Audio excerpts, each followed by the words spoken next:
m'appelle Claude Vrebel, je suis ce qu'on appelle un conservateur-restaurateur spécialisé en peinture. Je travaille aussi beaucoup sur des œuvres d'art contemporain. Alors je pratique ce métier depuis plus de 35 ans et j'ai beaucoup travaillé sur les tableaux de Pablo Picasso, étant donné que j'ai travaillé beaucoup avec la famille. Ce qui nous amène aujourd'hui au musée Picasso, devant cette œuvre, c'est une altération, disons, de surface de la couche picturale. Ce qu'il faut savoir, c'est qu'une peinture n'est pas stable ad vitam aeternam, c'est-à-dire qu'elle évolue dans le temps.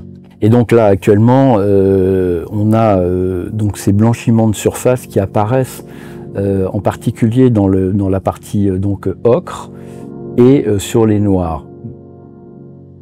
Initialement, on va prendre des gommes qui sont assez peu abrasives, qu'on utilise en particulier pour nettoyer et dépoussiérer les fresques. Et on verra comment réagit cette peinture avec cette intervention, et vraisemblablement, on ira un petit peu plus loin dans certains cas pour vraiment enlever cette oxydation, cristallisation de la superficie de la peinture. Donc là, en fait, on va procéder à l'enlèvement de ces blanchiments qui perturbent la lecture de l'œuvre et donnent une mauvaise idée de ce qu'a voulu réaliser et donner à voir le peintre.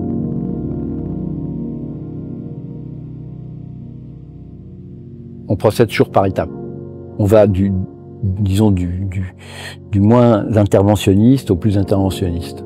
Donc la gomme, c'est la première étape. Donc si on trouve que il y a un résultat satisfaisant, on en restera là.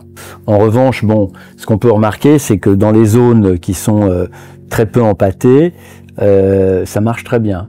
Dans les zones sur lesquelles il y a du relief, par exemple ici, ou là, on ne pourra pas aller en fait dans les creux de ce relief. Et donc là, justifiera l'intervention avec la solution en base aqueuse.